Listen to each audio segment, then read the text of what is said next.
சரவண பொய்கையில் நீராடி துணை தந்தருள் என்றேன் முருகனிடம்.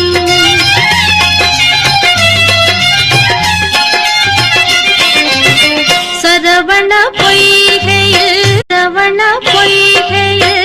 நீராடி துணை தந்தருள் என்றேன் முருகனிடம்.